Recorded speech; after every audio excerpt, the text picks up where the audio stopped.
ꯃꯈꯥꯗ ꯊꯧꯔꯝ ꯇꯥꯕꯤꯔꯤꯕꯁꯤꯕꯨ ꯅꯤꯔꯃꯂꯥ ꯊꯥꯡꯖꯝ ꯑꯃꯗꯤ ꯄꯨꯁꯄꯔꯥꯅꯤ ꯂꯥꯏꯁ꯭ꯔꯝꯃꯅꯤꯅ ꯈꯨꯔꯨꯝꯖꯔꯤ ꯉꯁꯤꯃꯛ ꯄꯨꯗꯨꯅ ꯂꯥꯛꯆꯔꯤ ꯂꯥꯏꯚ ꯆꯥꯠ ꯄ꯭ꯔꯣꯒ꯭ꯔꯥꯝ ꯂꯩꯕꯥꯛꯄꯣꯛꯄ ꯅꯨꯃꯤꯠ ꯈꯨꯗꯤꯡꯒꯤ ꯂꯥꯟꯊꯣꯛꯆꯕ ꯊꯧꯔꯝ ꯑꯁꯤꯒꯤ ꯀꯅꯥꯅ ꯏꯍꯥꯟ ꯍꯥꯟꯅ ꯉꯁꯤꯒꯤ ꯏꯁꯩ ꯈꯟꯕꯤꯔꯛꯏ ꯌꯦꯡꯃꯤꯟꯅꯁꯤ ꯃꯦꯂꯣꯔꯤ ꯁꯔꯃ ꯇꯔꯥꯝ ꯅꯣꯛꯆꯔꯤ ꯋꯥꯎ ꯏꯁꯩ ꯐꯖꯕ ꯑꯃ ꯈꯜꯂꯩ ꯂꯦꯟ ꯄꯨꯕ ꯁꯛꯊꯤꯕ ꯌꯥꯝ ꯐꯖꯕ ꯏꯁꯩꯅꯤ ꯌꯥꯝ ꯅꯨꯡꯉꯥꯏꯕꯁꯨ ꯅꯨꯡꯉꯥꯏꯕ ꯏꯁꯩꯅꯤ ꯃꯤ ꯑꯗꯨꯒꯤ ꯏꯁꯩꯗꯣ ꯀꯃꯥꯏꯅ ꯇꯧꯗꯣꯏꯅꯣ ꯄꯤꯛꯆꯔꯥꯏꯖꯦꯁꯟ ꯚꯤꯗꯤꯑꯣ ꯌꯦꯡꯉꯒꯗꯤꯀꯣ ꯍꯣꯏ ꯌꯥꯝ ꯁꯥꯊꯤꯅ ꯃꯌꯥꯝꯁꯨ ꯌꯦꯡꯅꯤꯡꯅꯕ ꯍꯥꯏꯇꯥꯔꯦ ꯌꯦꯡꯉꯝꯗꯕ ꯂꯩꯔꯒꯁꯨ ꯁꯤꯒꯤ ꯃ꯭ꯌꯨꯖꯤꯛ ꯚꯤꯗꯤꯑꯣ ꯑꯦꯜꯕꯝꯁꯦ ꯑꯃꯇꯪ ꯌꯦꯡꯍꯟꯅꯤꯡꯉꯤ ꯂꯦꯟ ꯄꯨꯕ ꯁꯛꯊꯤꯕ ꯌꯥꯝ ꯆꯥꯟꯅꯕ ꯍꯥꯏꯇꯥꯔꯦ ꯇꯧꯊꯣꯔꯛꯏꯗꯨꯒ ꯏꯁꯩꯗꯨꯒꯀꯣ ꯌꯦꯡꯕ ꯌꯥꯝ ꯅꯨꯡꯉꯥꯏꯕ ꯇꯥꯏꯕꯪꯉꯥꯟꯕ ꯅꯤꯡꯊꯧꯖꯝ ꯃꯇꯝ ꯈꯔ ꯒꯦꯞ ꯂꯩꯔꯨꯔꯕ ꯃꯥꯜꯂꯤ ꯂꯥꯏꯚ ꯆꯥꯠ ꯄ꯭ꯔꯣꯒ꯭ꯔꯥꯝꯁꯤꯗꯒꯤ ꯉꯁꯤꯗꯤ ꯑꯅꯤꯁꯨꯕ ꯇꯥꯔꯦ ꯀꯔꯤ ꯏꯁꯩ ꯈꯟꯕꯤꯔꯛꯄꯅꯣ ꯀꯥꯎꯉꯝꯗ꯭ꯔꯕ ꯐꯦꯁꯕꯨꯛ ꯐꯤꯂꯝꯗꯒꯤ ꯅꯪꯅ ꯂꯥꯞꯅ ꯇꯥꯝꯅ ꯏꯁꯩ ꯈꯟꯕꯤꯔꯛꯏ ꯐꯖꯕ ꯏꯁꯩꯅꯤ ꯄꯨꯟꯁꯤꯕ ꯌꯨ.ꯑꯦꯁ ꯏꯕꯨꯡꯁꯨ ꯉꯁꯤꯁꯨ ꯑꯍꯨꯝꯁꯨꯕ ꯇꯥꯔꯦ ꯄꯟꯊꯨꯡꯒꯤꯗꯔ ꯅꯨꯡꯁꯤꯕ ꯐꯤꯂꯝꯗꯒꯤ ꯗꯤꯅꯦꯁ ꯁꯔꯃꯅ ꯁꯛꯄ ꯅꯨꯡꯁꯥꯅ ꯁꯥꯕꯅꯦ ꯐꯖꯕ ꯏꯁꯩꯅꯤ ꯁꯃꯔꯦꯟꯗ꯭ꯔ ꯍꯩꯒ꯭ꯔꯨꯖꯝ ꯈꯣꯡꯆꯠ ꯐꯤꯂꯝꯒꯤ ꯂꯥꯏꯕꯛꯇ ꯇꯝꯂꯝꯕꯅꯤ ꯈꯟꯅ ꯈꯣꯡꯆꯠ ꯐꯤꯂꯝꯒꯤ ꯏꯁꯩ ꯀꯀꯥ ꯁꯃꯔꯦꯟꯗ꯭ꯔ ꯑꯀꯩ ꯏꯟꯄꯨꯏ ꯃꯤꯡꯁꯦꯟ ꯌꯦꯡꯉꯨꯔ ꯆꯪꯉꯛꯄꯗ ꯉꯥꯏꯔꯅꯤ ꯍꯣꯏ ꯗꯣꯂꯤꯕꯤ ꯅꯨꯡꯁꯤꯕꯤ ꯂꯛꯁꯃꯤꯅ ꯁꯛꯄ ꯃꯇꯝ ꯑꯃꯒꯤ ꯇꯧꯕꯗꯣ ꯇꯥꯖꯒꯦ ꯍꯥꯏꯕꯤꯔꯛꯄꯅꯤ ꯇꯥꯕ ꯁꯣꯏꯗꯅ ꯐꯪꯅꯤꯅ ꯈꯟꯖꯩ ꯇꯣꯛꯄꯝ ꯑꯇꯣꯟ ꯉꯁꯤ ꯑꯩꯒꯤ ꯏꯅꯥꯛꯇ ꯂꯥꯛꯂꯤꯕꯤ ꯅꯪꯕꯨ ꯈꯟꯕꯤꯔꯛꯄ ꯏꯁꯩꯅꯤ ꯉꯁꯤꯒꯤ ꯑꯍꯥꯟꯕ ꯏꯁꯩ ꯑꯁꯤ ꯌꯥꯝꯅ ꯐꯖꯈꯤꯕ ꯏꯁꯩꯅꯤ ꯂꯤꯟ ꯄꯨꯕ ꯁꯛꯊꯤꯕ ꯃꯦꯂꯣꯔꯤ ꯁꯔꯃꯅ ꯈꯟꯕꯤꯔꯛꯄꯅꯤ ꯑꯗꯨꯕꯨ ꯏꯁꯩꯁꯦ ꯉꯥꯏꯍꯥꯛ ꯉꯥꯏꯈꯤꯁꯦ ꯃꯃꯟ ꯀꯥꯍꯟꯁꯦꯕꯀꯣ ꯆꯟꯗ꯭ꯔꯕꯂꯥꯅ ꯁꯛꯄ ꯑꯩꯒꯤ ꯃꯤꯠꯂꯨ ꯄꯤꯔꯥꯡ ꯑꯁ ꯃꯇꯝ ꯑꯃꯒꯤ ꯌꯥꯝ ꯅꯨꯡꯁꯤꯕ ꯏꯁꯩꯅꯤ ꯏꯁꯩꯁꯦ ꯀꯩꯅꯣ DDK ꯏꯝꯐꯥꯜꯗ ꯍꯥꯏꯇꯥꯔꯦꯀꯣ ꯑꯉꯥꯡ ꯑꯣꯏꯔꯤꯉꯩ ꯁꯨꯝ ꯌꯦꯡꯖꯕ ꯃꯇꯝꯗ ꯊꯦꯡꯅꯖꯈꯤꯕ ꯏꯁꯩ ꯑꯃꯈꯛꯅꯤ ꯑꯩꯒꯤ ꯃꯤꯠꯂꯨ ꯄꯤꯔꯥꯡꯁꯤꯅ ꯍꯥꯏꯔꯤꯌꯦ ꯅꯪꯕꯨ ꯅꯨꯡꯁꯤ ꯐꯖꯕꯅꯦ ꯑꯩ ꯁꯛꯄꯗ ꯐꯖꯗꯕꯩ ꯋꯥꯅꯦ ꯑꯣꯏꯅꯥꯝ ꯂꯣꯏꯗꯥꯡ ꯃꯤꯁ ꯈꯨꯗꯤꯒꯤ ꯄꯨꯁꯄꯥꯔꯥꯅꯤꯅ ꯁꯛꯄ ꯏꯁꯩ ꯈꯨꯗꯤꯒꯤ ꯏꯁꯩꯁꯦ इसे फजब इसेनीने खुदी फिल्म की पुष्पारानी पुंसीगी अंगनबा नुंसीरबा न सेहोब इसे लाक्लरोय मतम इसे मेकपुदी इबिरक्त्रे इसे दो इबिरंगनी अफाव मदी तिंकुन सकपा साउरगत लैबा अैगी नुंसीबा फजब इसे ngaktani ngasiसे अदो ꯑꯁꯤꯒꯤ ꯑꯍꯥꯟꯕ ꯏꯁꯩꯁꯦ ꯉꯁꯥꯏꯒꯤ ꯂꯥꯎꯊꯣꯛꯆꯔꯤꯕ ꯏꯁꯩꯁꯤꯡ ꯁꯤꯅ ꯑꯗꯨꯝ ꯌꯥꯔꯗ꯭ꯔꯅ ꯈꯟꯖꯩꯀꯣ ꯑꯩꯅ ꯈꯟꯕ ꯃꯈꯥ ꯇꯥꯅ ꯁꯤꯗꯤ ꯋꯥ ꯌꯥꯝ ꯉꯥꯡꯉꯔꯣꯏꯁꯤ ꯑꯗꯨꯅ ꯏꯁꯩꯁꯦ ꯇꯥꯅꯅ ꯍꯣꯠꯅꯔꯁꯤ ꯍꯣꯏ ꯁꯟꯙ꯭ꯌꯥ ꯔꯥꯅꯤ ꯑꯣꯀ꯭ꯔꯝ ꯅꯧꯅ ꯆꯪꯕꯤꯔꯛꯄ ꯃꯥꯜꯂꯤ ꯇꯔꯥꯝꯅ ꯑꯣꯛꯆꯔꯤ ꯃꯤꯁꯇꯔ ꯗꯣꯟ ꯏꯕꯨꯡꯕꯨꯁꯨ ꯏꯀꯥꯏ ꯈꯨꯝꯅꯕ ꯎꯠꯆꯔꯤ ꯋꯥꯏꯈꯣꯝ ꯊꯣꯏꯕꯤ ꯑꯗꯨꯒ ꯅꯣꯡꯗꯝꯕ ꯈꯥꯡꯉꯦꯝꯕꯝ ꯇꯔꯥꯝꯅ ꯑꯣꯛꯆꯔꯤ ꯏꯔꯣꯝ ꯕꯤꯅꯣꯗ ꯀꯨꯃꯥꯔ ꯄꯥꯁꯣꯏ ꯄꯥꯠꯇꯨ ꯇꯔꯥꯝꯅ ꯑꯣꯛꯆꯔꯤ ꯑꯕꯦꯝꯃ ꯉꯁꯤꯗꯤ ꯂꯥꯏꯚ ꯆꯥꯠꯇ ꯑꯃꯨꯛ ꯊꯦꯡꯅꯖꯔꯦ ꯅꯨꯡꯉꯥꯏꯖꯔꯦ ꯅꯣꯡꯗꯝꯕ ꯄꯥꯊꯣꯛꯆꯈ꯭ꯔꯦ ꯑꯗꯨꯒ थागतचरी अहानब इसे खुदोल तमननबा होनजगे लिनपुबा सक्थिबा मुसुक मुबा कोइजोंबा हाइबगुम तौबने पुष्पाने याम थाबा इसेने ननि फारिजे यामसु येंगजे इसे जे थोलकपदगे दुगा इसे सिगी पिक्चराइजेशन थोलक्त्रिङै भिडियो थोलक्त्रिङैदा चे विद्यारानी की इसे से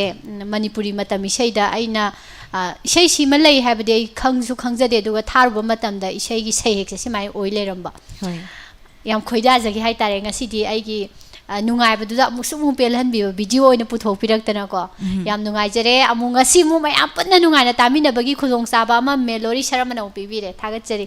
मखा तारकपसिदी सैदोइना माय ओनसिलसि मयाम इसे खुदोल तमजरके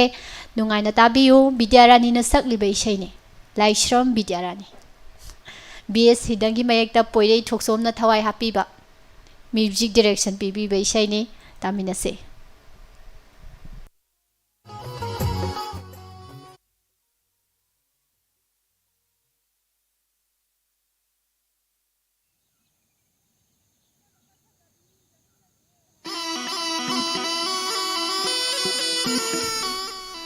ꯑꯩꯈꯣꯏ ꯕꯥꯅꯤꯁꯨ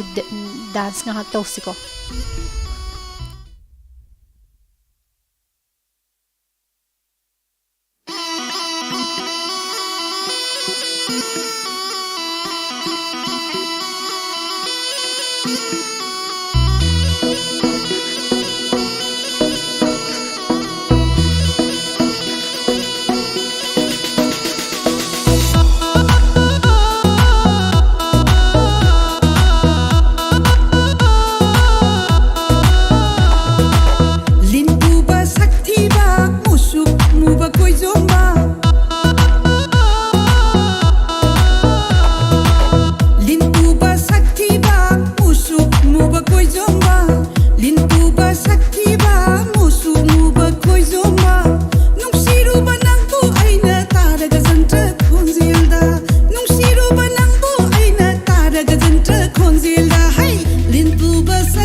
Sige ahanba isay Mallory Sharma na khanbirakiba isay taminakre aduga kana kana na kari haibirei haibado amuk yengminasi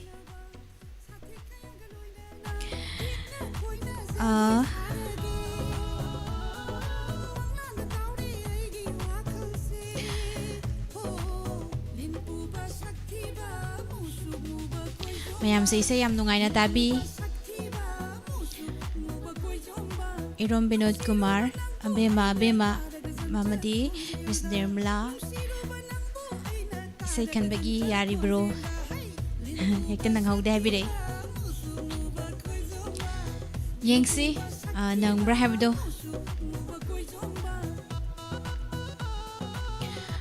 akain pui taram noksari thongnawjam surje taibangan baning thaujam aduga soibam rosni rosbina waikhom Ezemade Buswarani na sakpa karigumba nang saina sa ubay siya dom da tazagi jarang patagi tatonda dedicate tawzagi habire adubo isai si mati taba phangni di thajadre Rosibina Waikhom waro biroi mayamna khanbirak pa isai nuai na tabiu aduga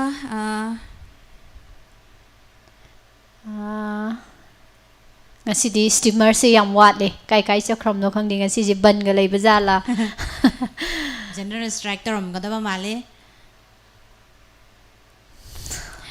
ngasigi laibiriba isai jingje khanbirai be isai jingje loina thaba ngamnaba ngambra yeng jage ngasigi lairiba mi loina habadi laijariba ngasidi mi yamde hoi mathangda mo isai je khotol tamjage taibangan baning thawjamgi na khanbirak pa isai ni nangna lapna tamna leikhrabasu haina seuba kawngomdraba Facebook film sigi isai khanbirak pani adudi isai se khudol tamjarake Pusparani Ranbir Thongna loina na umanada apunbagi khonjelda sakminariba live chat ki program da su mayamna dum isai se khanbirak pa dum thengna jai aduga kainom daga ningjang jawe Rombino Kumar Pasoi part 2 ngasigi RJ Oibiriba Miss Anida karigumba mada ningsing jag request tawjage yaragadi isai se mayam gi pena na ba matek tentak na thabiraga khalak pa isai yamna lokhatna ba honabiu ngai khai ngai raga isai yamna lokhatna ba honabiu lokhatna ba honabiu khai ngai raga hekta hanki habire koi hona jage ngasigi isai se loina lokhatchana ba madangi isai kodol tamjage isai ahan bagidi koina isai se kitang sangna thajare madangi isai nangna lapna tamna taibangan baning thaujamna khanbirak pa isai ni pumna makta dedicate tawjage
चिनारुनी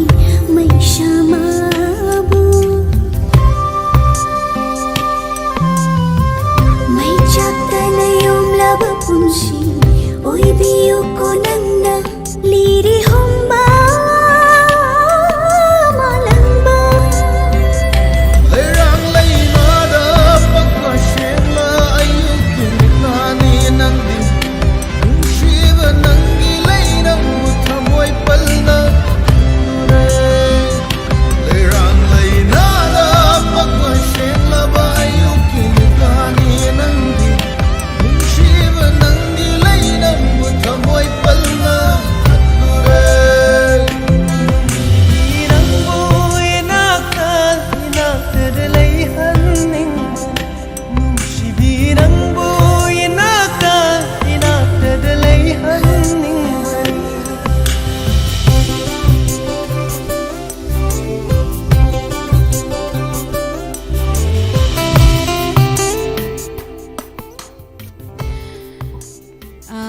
ngasigi kari mathel chabiragi haina hangbirakhiba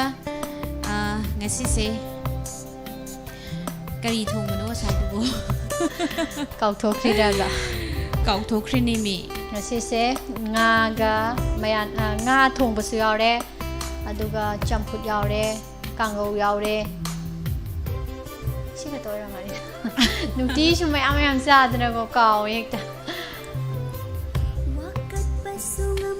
ꯑꯩꯅ ꯄꯥꯝꯖꯕ ꯏꯁꯩ ꯅꯪꯅ ꯂꯥꯞꯅ ꯇꯥꯝꯅ ringtone ꯑꯣꯏꯅ ꯊꯥꯕꯅꯦ ꯌꯥꯝ ꯅꯨꯡꯉꯥꯏꯖꯩ ꯍꯥꯏꯕꯤꯔꯛꯄ ꯑꯪꯀꯩ ꯏꯟꯄꯨꯏ ꯑꯩꯅ ꯄꯥꯝꯖꯕ ꯏꯁꯩ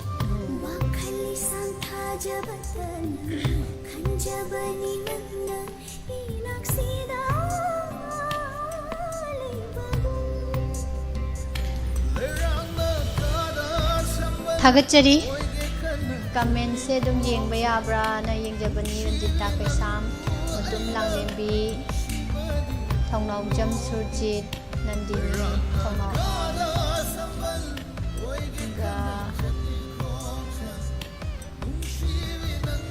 ꯑꯉꯥꯡ ꯆꯥꯎꯕ ꯉꯥꯏꯕ ꯃꯤ ꯉꯥꯏꯕꯁꯦ ꯈ꯭ꯋꯥꯏꯗꯒꯤ ꯑꯋꯥꯕ ꯊꯕꯛꯅꯤꯀꯣ ꯍꯥꯏꯕꯅꯤ ꯍꯦꯔꯣꯖꯤꯠ ꯄꯣꯈ꯭ꯔꯝꯕꯝ ꯍꯦꯔꯣꯖꯤꯠꯁꯦ ꯌꯥꯝ ꯊꯥꯖꯗꯕ ꯋꯥ ꯌꯥꯝ ꯉꯥꯡꯉꯤ ꯑꯗꯣ ꯏꯁꯥꯒ ꯆꯥꯟꯅꯕ ꯄꯛꯄ ꯑꯣꯏꯅ ꯍꯥꯏꯁꯤꯀꯣ ꯁꯅꯥꯊꯣꯏ ꯂꯥꯏꯃꯦꯝ ꯇꯔꯥꯝ ꯅꯣꯛꯆꯔꯤ ꯃꯊꯪꯒꯤ ꯏꯁꯩꯁꯤꯅ ꯅꯥꯔꯟ ꯕꯥꯕꯨ ꯊꯤꯡꯕꯥꯏꯖꯝ ꯇꯞꯅ ꯇꯞꯅ ꯆꯪꯕꯤꯔꯛꯄ ꯇꯔꯥꯝ ꯅꯣꯛꯆꯔꯤ ꯑꯩꯈꯣꯏꯒꯤ ꯃꯥꯏꯀꯩꯗꯒꯤ ꯃꯊꯪꯒꯤ ꯏꯁꯩꯁꯦ ꯑꯩ ꯍꯥꯏꯖꯔꯛꯀꯦꯀꯣ ꯃꯊꯪꯒꯤ ꯏꯁꯩ ꯈꯟꯕꯤꯔꯛꯄꯁꯦ ꯅꯨꯡꯁꯥꯅ ꯁꯥꯕꯅꯦ ꯍꯨꯃꯥꯡꯅ ꯁꯧꯕꯅꯦ ꯄꯨꯟꯁꯤꯕ US ꯏꯕꯨꯡꯁꯤꯅ ꯈꯟꯕꯤꯈꯤꯕ ꯏꯁꯩꯅꯤ ꯄꯟꯊꯨꯡꯒꯤꯗꯔ ꯅꯨꯡꯁꯤꯕ ꯐꯤꯂꯝꯁꯤꯗꯒꯤ ꯅꯨꯡꯁꯥꯒꯤ ꯏꯁꯩꯅꯦ ꯀꯥꯂꯦꯟ ꯌꯧꯔꯛꯄꯒꯤꯀꯣ ꯍꯣꯏ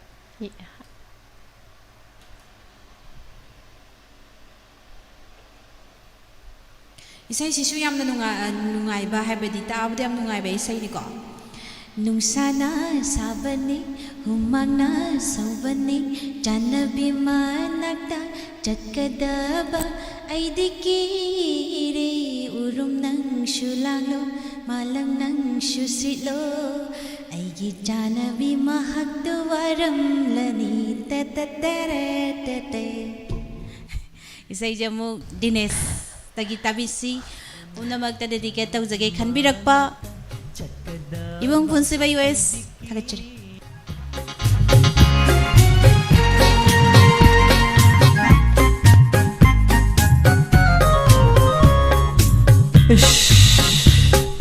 नुंशाना सावने हुमांगना सौवने जानवी मानाक्ता चक्कदवा ऐदिकीरे उरुम नंग सुलाक्लो मालंग नंग सुसितलो ऐगी Janvi महक्ता शौरम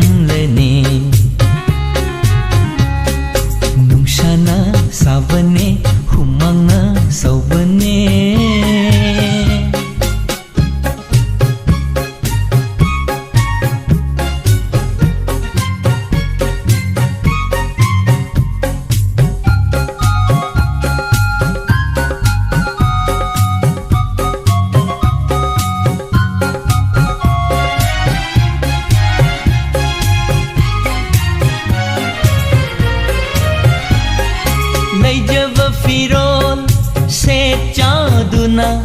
ngasai makai loishin balak nari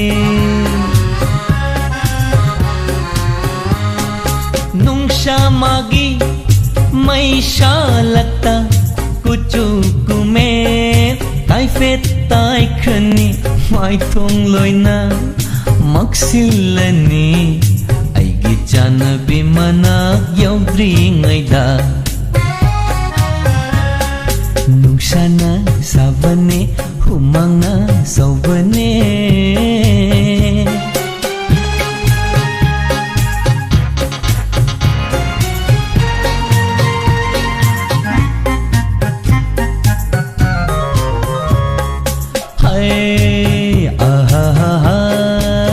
la la la la la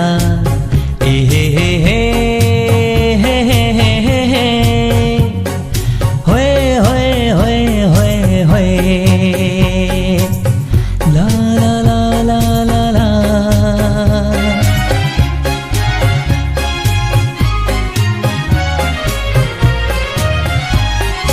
tathakti misna ani duna aigi mai kai tabu yenglam lani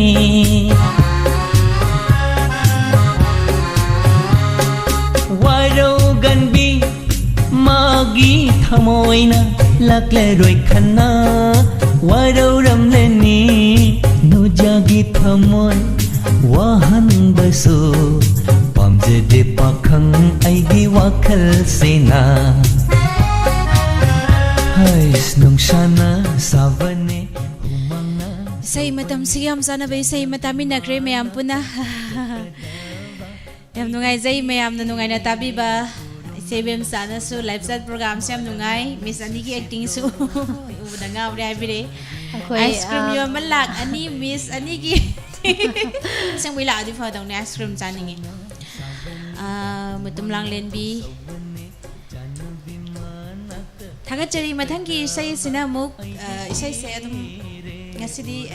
kahana comment laita banina ko kaka samarendra gi isai se khongchat pat ke yagi no ai basi ma khoida khangjatra aduga isai sisu thibada film si maming onarira haife chamam na ba ma leire duna kaka gi dama special da hai tare khongchat film dagi machan ani ibane na machan ani na ko macha ani gi side dagi isai fajabam na khudol tamjaragani kaka na khanbirak pai isai se aikhoi gi studio da leijadre duna ma'am पुनः तामिनसी कर्म थासी के दुदे यहीं से एक तो थाजी लगे ngahol lagi thagachari kakagi damakta apam nungsigi taibangda haribe sai se tharase Swami Kumar ga Sinadol Premila ga sapu isai se nungsi lau nam taubi nu ka thabsin khara paksa ga dra khalam mane kaka so haidi wakal di yang oi dibani na apam nungsigi taibangda tawje tharase ba hoi isu kaide Swami Kumar amadi Sinadol Premila ani ki khonjel da sakminari be isai ni isai sigi tan tha da mo mayam punna nungai minarasi harau minarasi khudol tamjarake kakagi dama loina na mayam hi dama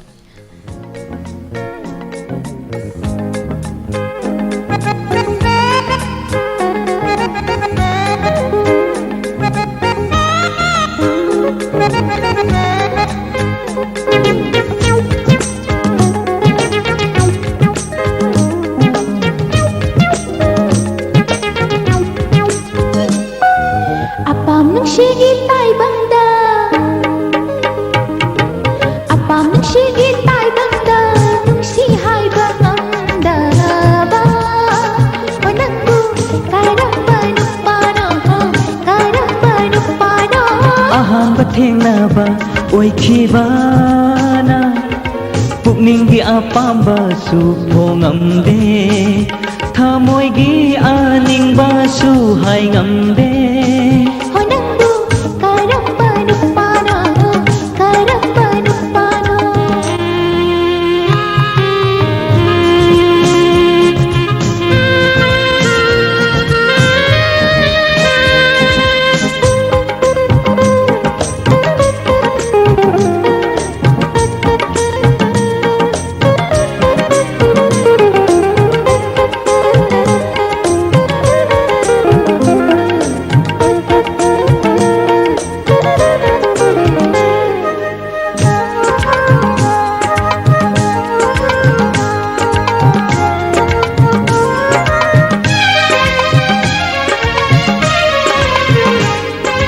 ꯑꯁꯦꯡꯕ ꯑꯃ ꯈꯪꯅꯤꯡꯂꯦ ꯑꯔꯦꯞꯄ ꯑꯃ ꯍꯥꯏꯕꯤꯔꯣ ꯆꯤꯟꯕꯥꯜꯗ ꯅꯨꯡꯁꯤ ꯍꯥꯏꯗ꯭ꯔꯤꯐꯥ ꯊꯃꯣꯏꯁꯦ ꯄꯤꯕ ꯉꯝꯖꯔꯣ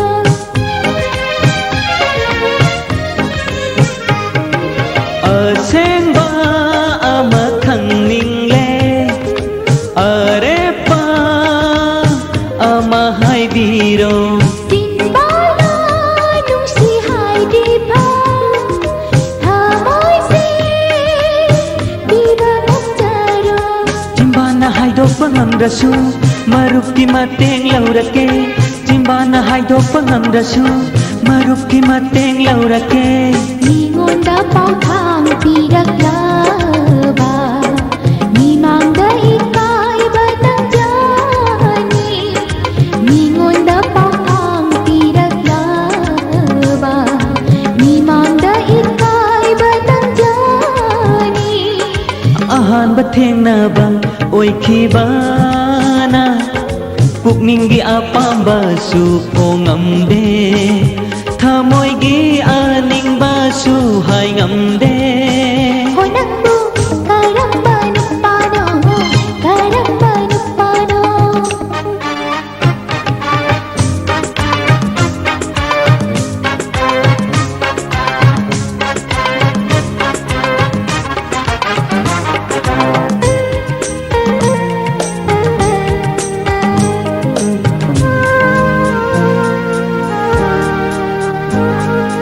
ꯑꯍꯥꯟꯕ ꯊꯦꯡꯅꯕ ꯃꯤꯀꯨꯞꯇꯨꯗ ꯅꯪꯕꯨ ꯑꯩꯒꯤ ꯑꯣꯏꯅꯤꯡꯈꯤ ꯍꯥꯏꯁꯤꯟꯅꯅꯨ ꯅꯪ ꯑꯩꯗꯤ ꯊꯥꯖꯕ ꯉꯝꯖꯗꯦ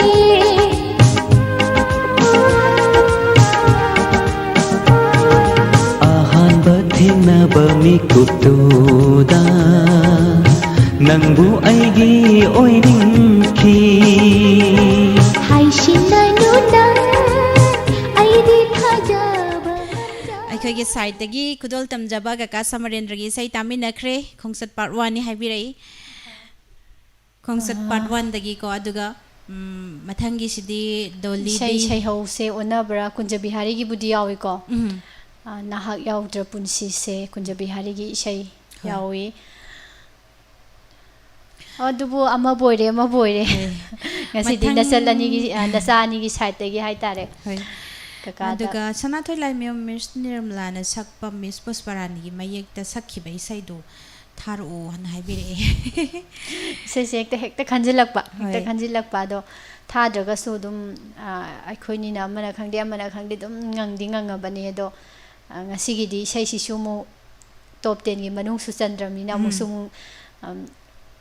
ꯇꯥꯍꯟꯕꯒꯤ ꯈꯨꯗꯣꯡꯆꯥꯕꯗꯨꯃꯗꯤ ꯂꯩꯖꯔꯔꯣꯏꯅ ꯊꯝꯖꯔꯤ ꯋꯥꯔꯧꯕꯤꯔꯣꯏ ꯏꯆꯦꯕꯦꯝ ꯆꯥꯅ ꯁꯥꯠꯂꯣ ꯂꯩꯔꯥꯡ ꯁꯥꯠꯂꯣ ꯍꯥꯏꯕꯗ ꯍꯥꯗꯂꯣ ꯌꯨꯝꯕ ꯇꯧꯕꯗ ꯅꯨꯡꯁꯤꯕ ꯄ꯭ꯂꯤꯖ ꯑꯝꯇ ꯁꯛꯄꯤꯔꯛꯑꯣ ꯍꯥꯏꯕꯤꯔꯛꯑꯦ ꯑꯗꯨꯒ ꯗꯤꯗꯤ ꯐꯝ ꯏꯆꯥꯅꯨꯄꯤ ꯑꯅꯤꯁꯦ ꯌꯥꯝ ꯏꯪꯅ ꯐꯖꯩ ꯍꯥꯏꯕꯤꯔꯛꯏ ꯊꯥꯒꯠꯆꯔꯤ ꯏꯃꯥ ꯑꯣꯏꯗꯣꯔꯤꯕ꯭ꯔꯥ ꯏꯄꯥ ꯑꯣꯏꯗꯣꯔꯤꯕ꯭ꯔꯥ ꯑꯗꯨꯕꯨꯗꯤ ꯈꯪꯖꯗ꯭ꯔꯦ ꯀꯣ ꯍꯣꯏ ꯑꯥꯏꯗꯤꯁꯤꯅ ꯑꯗꯨꯒ ꯊꯥꯒꯠꯆꯔꯤ ꯑꯩꯈꯣꯏꯕꯨ ꯅꯨꯡꯁꯤꯕꯤꯗꯨꯅ ꯍꯥꯏꯕꯤꯔꯛꯄꯅꯤ ꯑꯗꯨꯒ ꯃꯊꯪꯒꯤ ꯏꯁꯩꯁꯤꯅ ꯃꯊꯪꯒꯤ ꯏꯁꯩꯁꯤ ꯗꯣꯂꯤꯕꯤ ꯅꯨꯡꯁꯤꯕꯤꯅ ꯈꯟꯕꯤꯔꯛꯄ ꯏꯁꯩꯅꯤ ꯊꯣꯡꯒꯥꯝ ꯂꯛꯁꯃꯤꯅ ꯁꯛꯂꯤꯕ ꯃꯇꯦꯛ ꯑꯃ ꯇꯥꯊꯣꯛꯁꯦ ꯏꯁꯩꯁꯤ ꯃꯇꯦꯛ ꯑꯃ ꯍꯥꯏꯁꯦ ꯌꯦꯡꯕꯅꯦ ꯍꯥꯏꯐꯦꯠ ꯆꯤꯡꯉꯀꯥꯟꯗ ꯑꯗꯨꯝ ꯊꯣꯛꯂꯛꯄꯅꯤꯅꯦ ꯃꯇꯝ ꯑꯃꯒꯤ ꯅꯨꯡꯁꯤꯕ ꯃꯈꯥꯗꯤ ꯄꯨꯁꯄꯥꯅꯤꯅ ꯁꯛꯄꯤꯔꯣ ꯑꯩ ꯁꯛꯑꯔꯣꯏ ꯁ꯭ꯀꯦꯜꯁꯦ ꯃꯥꯟꯅꯔꯔꯣꯏ ꯑꯗꯨꯅ ꯏꯁꯩꯁꯦ ꯁꯦꯝꯗꯣꯛꯄ ꯑꯣꯏꯅ ꯊꯣꯛꯑꯅꯤ ꯇꯥꯃꯤꯟꯅꯁꯤ ꯆꯤꯆꯦ ꯂꯛꯁꯃꯤꯗꯒꯤ ꯑꯗꯨꯝ ꯈꯨꯗꯣꯜ ꯇꯝꯖꯔꯛꯑꯒꯦ ꯗꯣꯂꯤꯕꯤ ꯅꯨꯡꯁꯤꯕꯤꯒꯤꯗꯃꯛ ꯏꯁꯩ ꯈꯨꯗꯣꯜ ꯇꯝꯖꯔꯤ ꯃꯌꯥꯝ ꯅꯨꯡꯉꯥꯏꯅ ꯇꯥꯕꯤꯌꯨ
से सुम थारक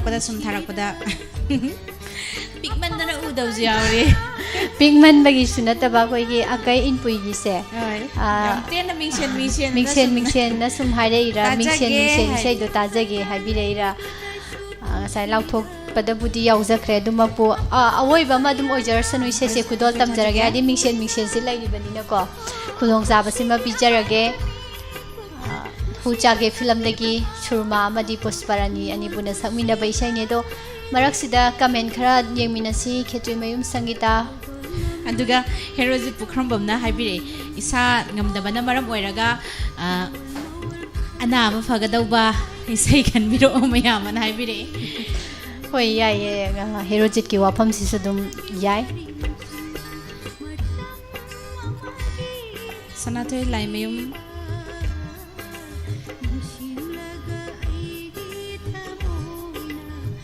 मथंग की इसे से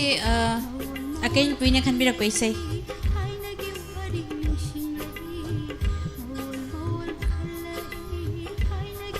मिंगसेन द वे से तामिनसी नुंगाई जदबदी लेजदी एगी चननी न पामजब खनखिबे इसे बुदी मिराई बिरी हाइबिरे मिराई बिदे था दोरबने अदुना इसे खुदोल तमजगे मिंगसेल हुसागे फिल्म दगी खनबिरकपा अकैन पुई ताबिरिबसिंग द पुनमक डेडिकेट तौजगे खुदोल तमजरी मया मिंगसेलों पुथोक येंग लेरमनी को इसे सिउंग तारुरा मांगोन फमगा होय फमुंग द लेस दुम येंगनिंग बने सुम लेरसु फोन दोर सु दुम येंगनिंग बने आइसे खर तौ खुदोल तमजरके इसेल अनिगी दमा अकै इन पुईगी मिंगसेल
Hanjin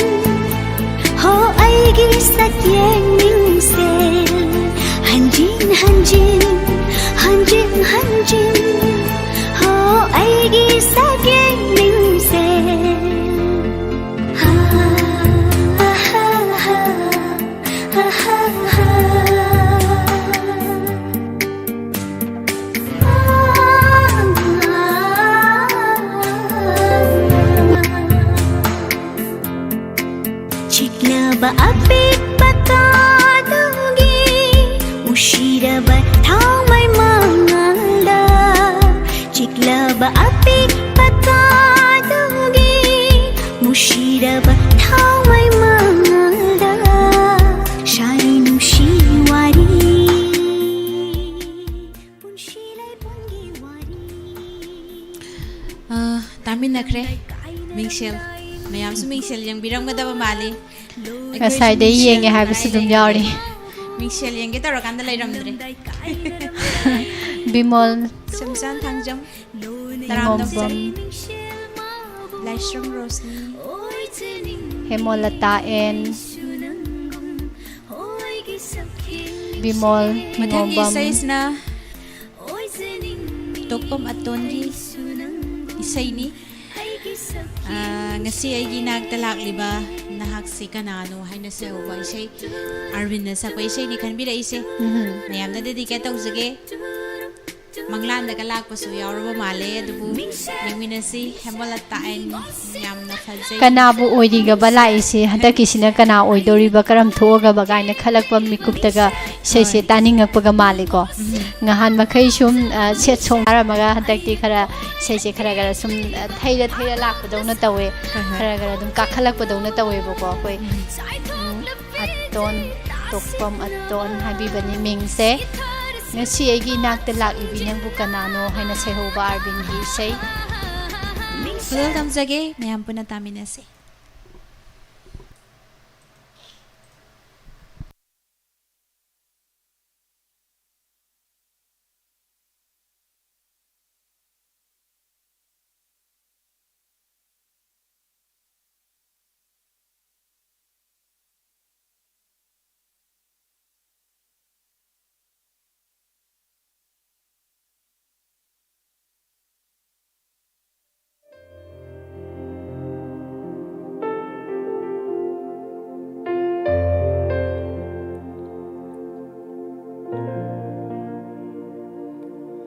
ngasi aigi inakta laglibi nangbu kanano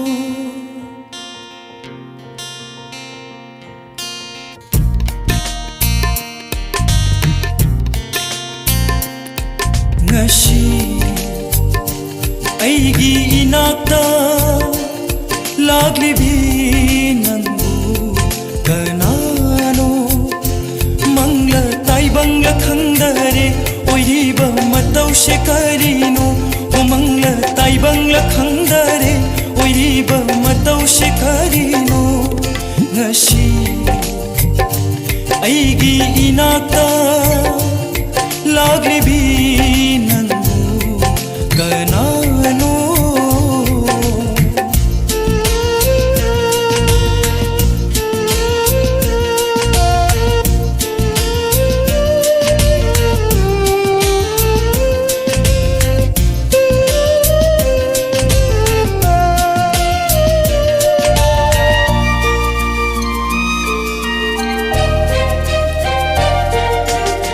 ngashigi asigumba nungairaba manglansi mikapa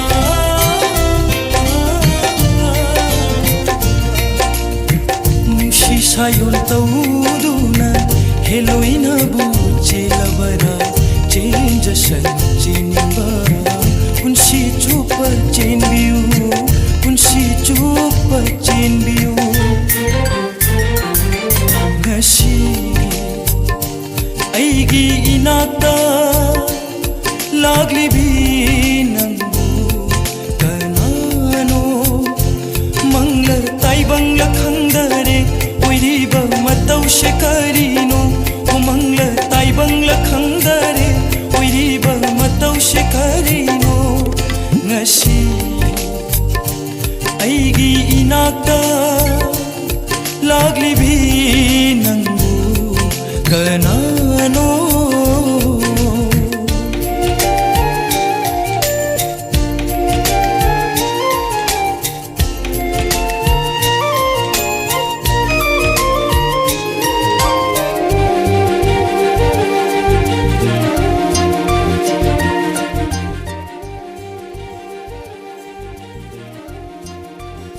ꯐꯖꯕ ꯏꯁꯩ ꯑꯃ ꯇꯥꯕꯤꯈ꯭ꯔꯦ ꯑꯗꯨꯒ ꯄꯥꯔꯤ ꯏꯃꯣꯝ ꯁ꯭ꯇꯦꯇꯁ ꯒꯨꯗ ꯏꯚꯤꯅꯤꯡ ꯗꯥꯏꯃꯟ ꯔꯦꯗꯤꯑꯣ ꯃꯤꯁ ꯑꯅꯤꯕꯨ ꯑꯃꯗꯤ ꯃꯌꯥꯝ ꯄꯨꯝꯅꯃꯛꯄꯨ ꯇꯔꯥꯝ ꯅꯣꯛꯆꯔꯤ ꯗꯥꯏꯃꯟ ꯔꯦꯗꯤꯑꯣꯒꯤ ꯃꯥꯏꯀꯩꯗꯒꯤꯁꯨ ꯇꯔꯥꯝ ꯅꯣꯛꯆꯔꯤ ꯄꯥꯔꯤ ꯏꯃꯣꯝ ꯁ꯭ꯇꯦꯇꯁ ꯃꯤꯁ ꯅꯤꯔꯃꯂꯥ ꯑꯃꯗꯤ ꯃꯤꯁ ꯄꯨꯁꯄꯔꯥꯅꯤ ꯅꯨꯄꯤꯒꯤꯗꯤ ꯃꯤꯡꯁꯦꯟ ꯌꯦꯡꯉꯤ ꯑꯗꯨꯒ ꯅꯨꯄꯥꯒꯤꯗꯤ ꯀꯩ ꯌꯦꯡꯒꯦ ꯁꯤꯃꯇ ꯍꯥꯏꯕꯤꯔꯝꯃꯣ ꯅꯨꯄꯥꯒꯤꯗꯤ ꯀꯩ ꯌꯦꯡꯉꯤ ꯍꯥꯏꯗꯣꯏꯅꯣ 하이도스러 ꯅꯨꯄꯥꯒꯤꯗꯤ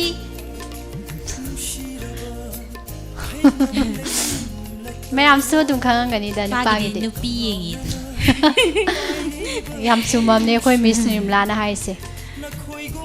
ꯅꯨꯄꯤ ꯌꯦꯡꯉꯤ ꯍꯥꯏꯕ ꯇꯥꯔꯦ ꯑꯗꯣ ꯑꯁ ꯌꯦꯡꯗꯕ ꯃꯤ ꯁꯥꯎꯅꯔꯛꯄ ꯌꯥꯎꯔꯝꯅꯤ ꯑꯩꯈꯣꯏꯗꯤ ꯌꯦꯡꯗꯦ ꯌꯦꯡꯉꯤ ꯐꯖꯕ ꯅꯨꯄꯤ ꯁꯨꯝ ꯌꯦꯡꯅꯤꯡꯕ ꯇꯥꯕꯅꯤ ꯑꯗꯣ ꯐꯖꯕ ꯊꯥꯒꯠꯆꯔꯤ. ꯐꯖꯗꯕ ꯑꯗꯨꯝ ꯑꯗꯨꯒ ꯃꯊꯪꯒꯤ ꯁꯤꯅ ꯏꯁꯩ ꯑꯩꯒꯤ ꯃꯤꯠꯂꯨ ꯄꯤꯔꯥꯡꯁꯦ ꯑꯩꯒꯤ ꯃꯤꯠꯂꯨ ꯄꯤꯔꯥꯡꯁꯤꯅ ꯇꯧꯕ ꯏꯁꯩꯗꯨꯅꯤ ꯈꯟꯕꯤꯔꯛꯂꯤꯕ ꯏꯁꯩ ꯈꯨꯍꯥꯏꯗꯣ ꯏꯁꯩ ꯇꯥꯕꯗꯒ ꯕꯤꯠ ꯀꯌꯥꯝ ꯂꯩꯇꯦ ꯏꯁꯩꯗꯣ ꯑꯝꯇ ꯍꯜꯂꯣ ꯈꯨꯍꯥꯏꯗꯣ ꯑꯝꯇ ꯍꯜꯂꯣ ꯍꯜꯂꯛꯀꯦ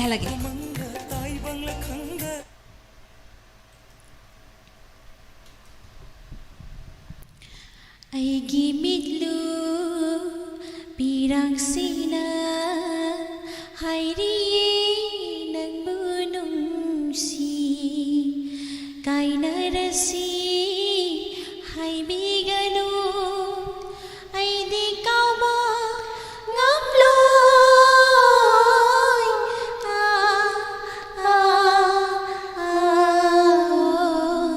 ꯑꯩꯒꯤ ꯃꯤꯠꯂꯨ ꯄꯤꯔꯥꯡꯁꯤꯅ 와 kaya nungairabano hojikte do ꯆꯟꯗ꯭ꯔꯕꯂꯥꯗꯒꯤ ꯃꯨꯛ ꯃꯌꯥꯝ ꯄꯨꯟꯅ ꯇꯥꯃꯤꯟꯅꯁꯤ isai khanbirakpa mingdu amtang ꯏꯕꯨꯡ haibi ꯁꯣꯃꯥꯅꯟꯗ Okram khudol tamjarake ibungna khoida biduna khanbiraklibi isai mayam nungaina tabiyu ꯅꯪꯅ ꯌꯥꯐꯔꯕꯗꯨꯅꯤ ꯑꯩꯅ ꯌꯦꯡꯅꯤꯡꯂꯤꯕ ꯑꯍꯜ ꯂꯃꯟꯅ ꯄꯥꯝꯗ꯭ꯔꯕ ꯑꯩꯒꯤ ꯋꯥꯈꯜ ꯀꯥꯎꯊꯣꯛꯄ ꯉꯝꯅꯕ ꯍꯣꯠꯅꯕꯤꯌꯨ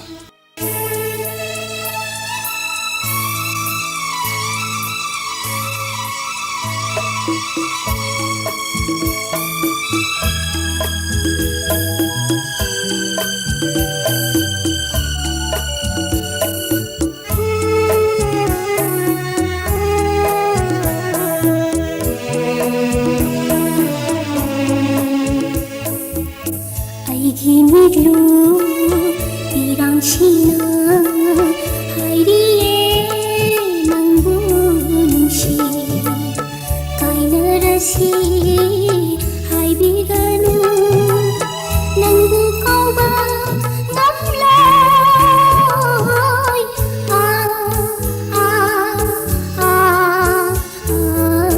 ꯑꯩꯒꯤ ꯃꯤꯠꯂꯨ ꯄꯤꯔꯥꯡꯁꯤꯅ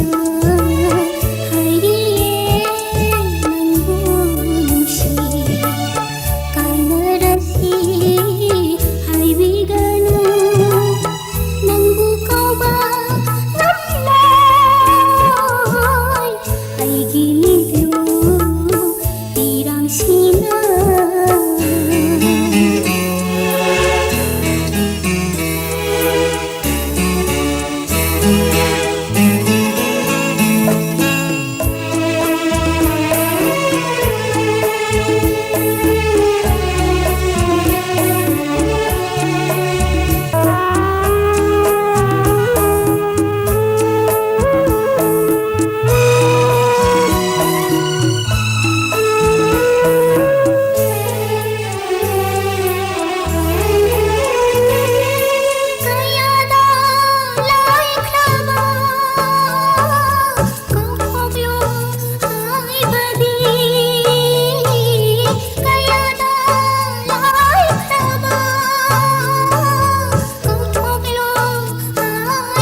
angang oringai ningsinge isei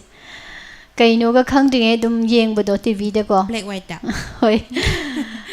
Herojit Pukhrambam angang oringai da DDK National da yam taki bai shaine tabada kapningba ama poi ado kapti kaparoi kappakanadi pi pamui nokse nokpana phai kapkadabagi mahut kappasina yam tanghanse duga nokpasina yam hanse khara yam punsina ba thagachari ai se yam dai sai no thau ai nungai dana taw tai dai sai sai bire kana ai bire no bung samananda okram na mes nirmla se yam thau ai nungai dana tai dai sai sai bire sai duga yam sana ro ba ngak tang do ko Hemolata and Miss Nina program tawse yam nungai khuidi dum yengning lagal lay yengmagi pen banai de Miss Ni thank you thagachari akoi su mayamna thorom sida support tawbibagi ni akoina masida haiba heitaba khara ngangja saksari ba tawjari ba se mayam yaudragadi kaisu ngangja bagi kaisu kana ba laite du mayamna pungning thogat pi basina tawjaba ngamjabani punna chamina se hai tare thagachari lanchen bi taram noksari duga jan kharibam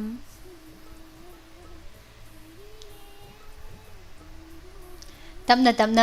ngasagi manguba leiramdaba singdo kharadi dum ngasi se lebabokpa numit ne na ningsinga pura kaino dum lakpadi tapna di dum lae ko masu khaktani mana de sian no ani lipstick masu kai doroge lipstick masu se khaktani mana de si haire Herojit Pukhrambam na yamunna yengbi thagachari ichal na umbu TV yengba haira bo matam do haibe ini si sai je dum akhoi khangak pada lairame haibi tare ko khangak pada dum TV di dum yenge anga oringai kaino TV si kaino ga khangding ai ta yenge dum chela ga mi gi mayumda aduga thagachari mayamna comment bibirakpa jan kharibamna kari mathel chabi gi habire kanghawma aduga nga mayan thonge nga tawbuga aduga champut yam hawre na loisilage yam hawre yongsak singju ma yawe sai hai hodre ba si hai ga dawne yongsak singju ma yawe hawgarjani mathang gi sai sina matam sloi silakadore oinam loidang na khanbirak paisai ne film khudi film ji posparani na sakpa nang na lapna tamna soira bra punsi gi angan balak laroi matam da hoi as isai sidi resta rekisau krom gi mek to ne hebam na sarang le beisai ni isai sidi mayam da su loi chana boini ai gi nangi magi mahaki kaim le roi punsi gi angan bado laklaroi matam do amu hanai je punsi gi angan bada hauki ba wari hana yam nungai ram draga su hojik na yam nungai ba paisa nungsa mayam pai ba pura da landa leiraga su hauki ba matam gi nungai ba anga oringi gi nungai ba dudi sung phangaroi duna laroi duna isai sidi mayam loina makta chanani mayam pumna makta isai se dedicate tawjage khanbirakpo oiraga su ai gi side agi khanbirakpa oinam loidang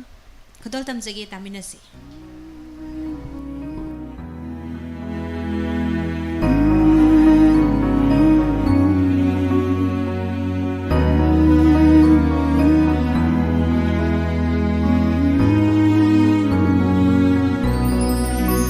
Shigi anganba nushiraba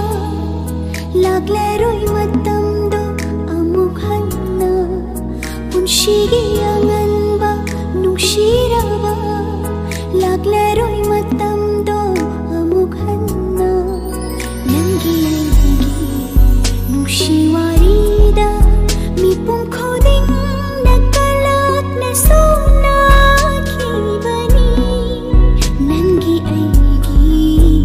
Shiwarida mipum khoding nakalak na sona ki bani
मती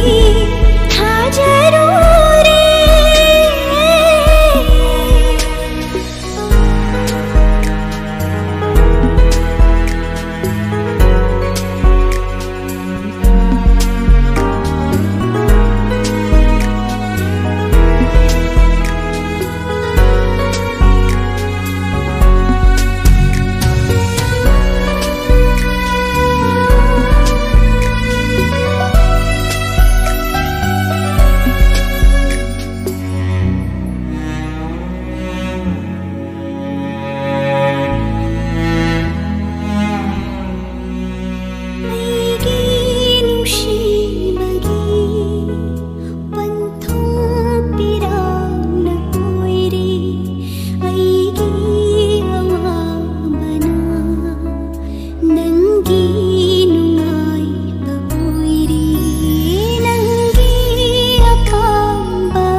फजाइए फजबे इसे Jagoi साबम खंग्रे हाइबिरे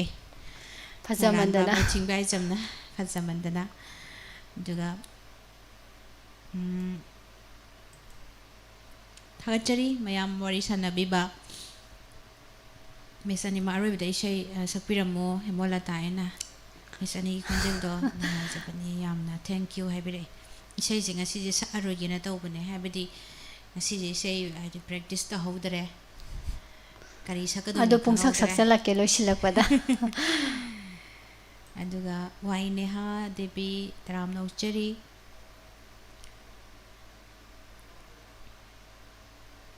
Suras Kumar Kumantem taramnauchari athengbada changbirakpa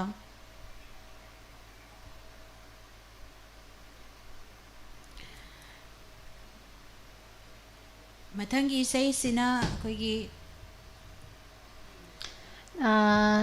थोई चंद्र सलाम से थेंगना बिख्रबरा Nirmala ID हौजिते थेंगना जरी नोई अनि दो करिगी नोकलिनो हंगी wari ama sana mayamgi कमेंट्सु येंग बकांदा दुम नोकनिंग बसु दुम यावी aduga wari ama sum saraga sum no ambani thagachari haipirakpa नोक पसे मीना नोक पोरगा हेक्ता नोकनिंग बने मरम खंगदना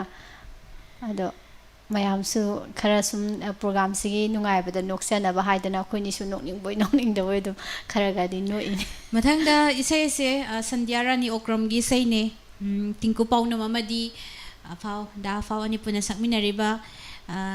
isai ni yamna fajaba isai sauragat laiba igi nungsiba haibire sauragat laiba igi nungsiba isai dune ko hoi adu isai dune mayam puna taminasi mai mai nungsibudu sauragata leibra leitabra habado taminaraga khangani saur hele haban nungsi bagi magun se hengat pa hai tare ado mayam isai se targa sauna ba kai do ba kara leram su mayam am leram ga su ko hanjil lak pangam asaw bodo phada bangam bra do hai phe jeng biu sandia rani okram na khan birak pa isai khudol tamjarake sauragata leiba igi nungsiba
ꯐꯖꯕ ꯅꯨꯄꯤꯒꯤ ꯍꯧꯅ ꯁꯥꯔ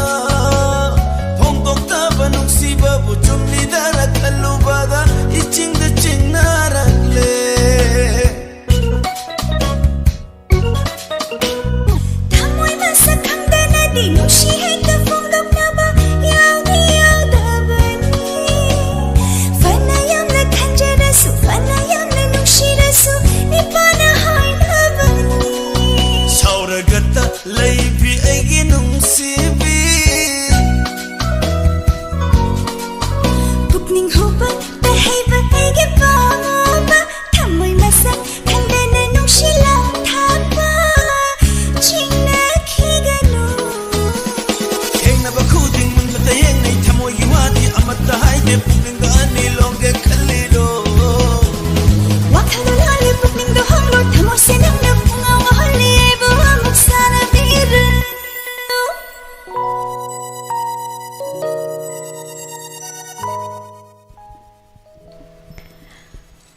ꯃꯇꯝꯁꯦ ꯌꯥꯝ ꯂꯩꯁꯤꯜꯂꯛꯇ꯭ꯔꯦꯀꯣ ꯍꯣꯏ ꯉꯁꯤꯒꯤ ꯏꯁꯩꯁꯨ ꯑꯔꯣꯏꯕ ꯅꯨꯡꯉꯥꯏꯔꯤ. ꯏꯁꯩ ꯏꯁꯩꯁꯨ ꯅꯨꯡꯉꯥꯏ ꯑꯗꯨꯒ ꯉꯁꯤꯒꯤ ꯑꯔꯣꯏꯕ ꯏꯁꯩꯁꯤꯅ ꯃꯤꯁꯇꯔ ꯏꯕꯨꯡ ꯃꯤꯁꯇꯔ ꯗꯣꯟꯅ ꯃꯤꯁꯇꯔ ꯏꯕꯨꯡ ꯃꯤꯁꯇꯔ ꯏꯕꯨꯡ ꯗꯣꯟꯒꯤ 이사이니 마탕 아로이베다 탐자리바 세콘조이 쿠마르나 sakpa ine ine ine ine ine ine ine ine ine ine ine magi mapa purak para sei sine khanbira ise kin han haidok sare nungai ba nei sei sisu lai oi khre ko thengna ja hodre do isai di khonjal di taibang pa sida du mak munai dana le horagani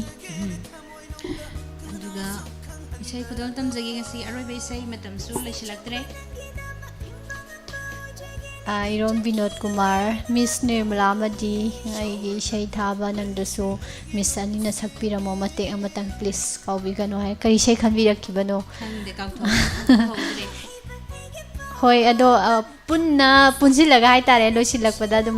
mate matang direct khanbirak pa isai dumak natraga su khudol tamjaramge chan kharibam acting khara tawbiro ari acting se hero yaud acting hero yaudadi yauroi maloi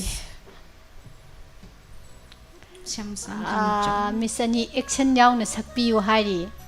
kamai tawseba action yauna hoi isai si action yauna sakpi action jina kamai acting tawdong natro isai je acting tawra ador ding asai gi isai khusa lai daine microphone ga se amuk sing thoka tawraga sakpodo hoi stand microphone stand pa laga ado isai gi makhadi polani ko ado yengse horen Miss Nirmala na karamba isai salake do sai be isai du khusak ta ai adum khuning na thinjage action do khara tawrong da ba ado aigi oina sudum tawjarake thagachari Shyamchan Thangzam Miss ani bu thagachari taram noksari Diamond Radio gi mic dagi su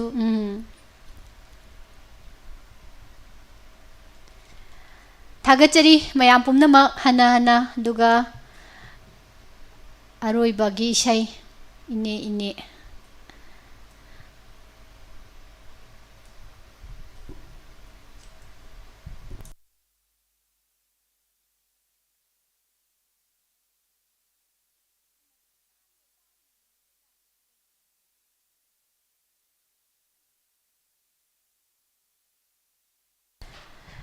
khanbirak pa isai khudol tamjarake ine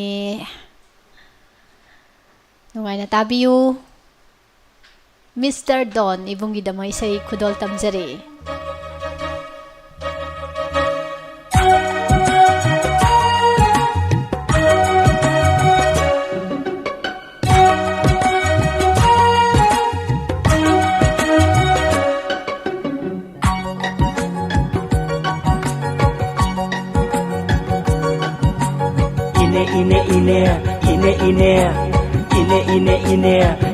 ine magi mapau purak para magi mapau ꯎꯔꯛꯄꯔꯥ ꯇꯥꯅꯤꯡꯕꯅ ꯂꯥꯡꯇꯛꯅꯔꯦ ꯎꯗ ꯀꯨꯏꯔꯦ ꯃꯍꯥꯛ ꯑꯗꯣ ꯇꯥꯅꯤꯡꯕꯅ ꯂꯥꯡꯇꯛꯅꯔꯦ ꯏꯅꯦ ꯃꯃꯥꯡꯉꯩꯗꯗꯤ ꯅꯣꯡꯃꯇ ꯂꯦꯞꯇꯦ ꯊꯃꯣꯏ ꯍꯨꯈ꯭ꯔꯒ ꯂꯥꯛꯈꯤꯗꯔꯦ ine ine ine ine ine ine ine ine ine ine ine magi mapau urakpara magi mapau urakpara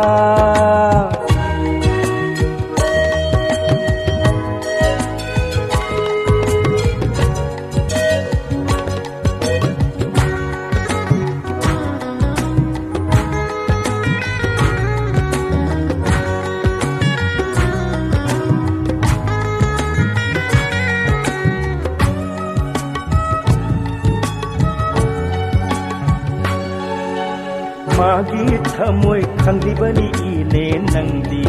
तोइना उनाबदी नंगतनी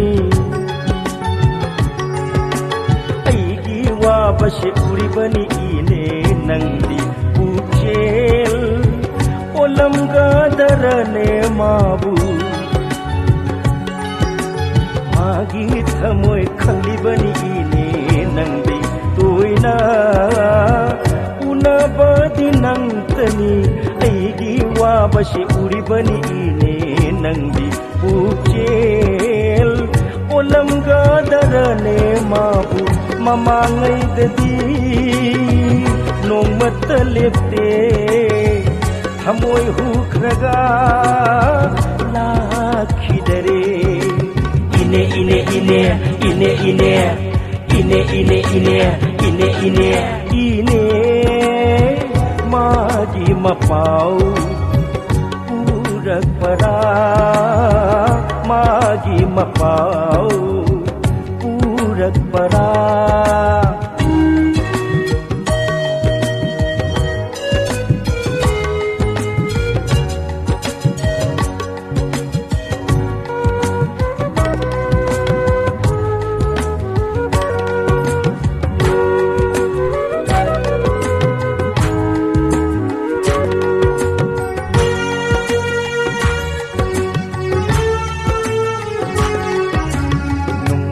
ममल बुकाहन बरा लग्नके बुखन बरा यामना कुईना लोट मल्लिदा मी पाइजरे ऐदी नुंशी ममल बुकाहन बरा लग्नके बुखन बरा खंगे यामना कुईना बुलोट मल्लिदा मी पाइजरे ऐदी ओ ममांगैददी नोंमत लेते थमोय हुख्रगा लाखिदरे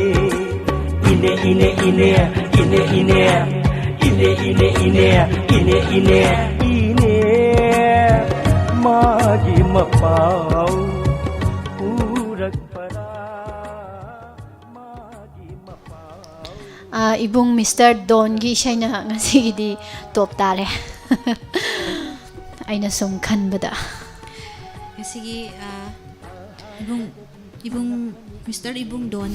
Mr. Ibung Don fazai aduga isai se pusbarani ngasidi isai se pusbarani na hana sakpa tare karam isai sakka doino lo hoi mayam na khanbirak pa isai gi di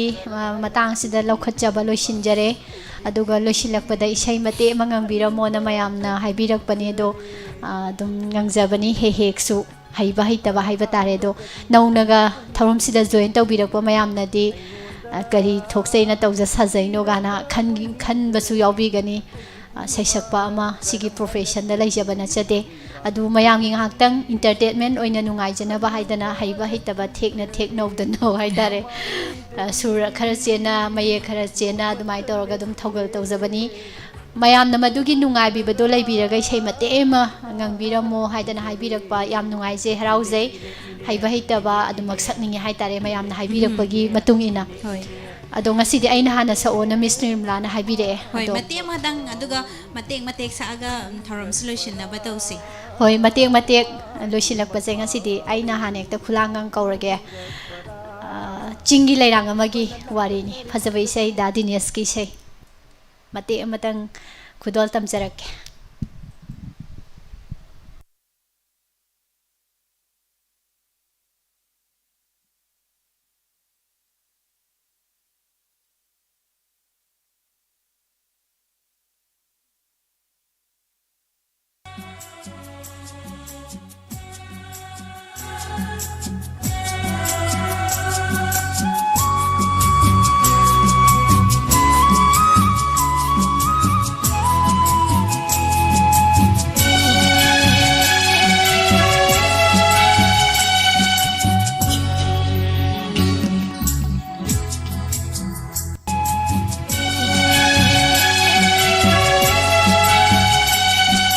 चिंगी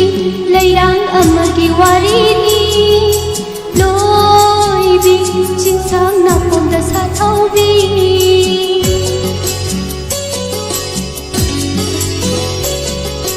चिंगी लेरांग अमगी वारीनी लोईबी चिंसांग नापोंदा साथौबी थापना चिंयागी लौटांग संगदुदा Thapla चिंयागी लौटांग संगदुदा अइबु ngayobi चिंगलैबा की जनुरादो चिंगलैबा की जनुरादो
लोइसिनजगे मतेक्सिदा अदुगा आइना माना चिंगी लेरांग निको आइना तमगी बुंग सके अमना चिंगी लेरांग निंगसिंगबा अमना तमगी बुंग निंगसिंगादबा याई तमगी बुंग सक्सगे मते मतंग सक्सगे यम सांगना सक्सरोय मतम सुलोइसिलगले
एक्टिंग यावसिको चिंगी चल आई न करम न खाव न सी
Matek sing ko tang kudol tamjage matang asida live chat program no shinjanabasu tawjage.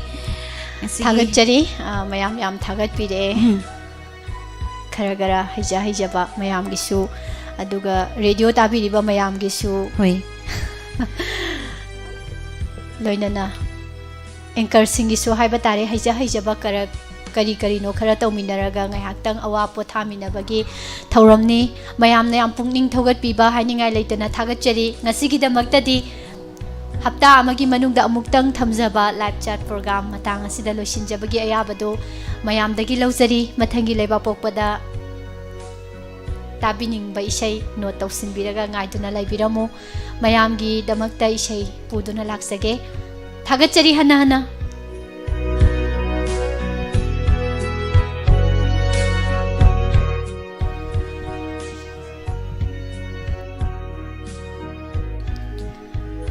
Live chat programme असी ताहनजखिबगा लोइनना ngasigidamakta डायमंड रेडियो चैनल असिगी अहानबा थौरम परेंगसु लोइसिनजनबगी अयाबा मयामदगी लौजरी Pumnamakpu amuka hana. Nirmala thangjamamadi Pushparani लाइसोमनीना khurumjari.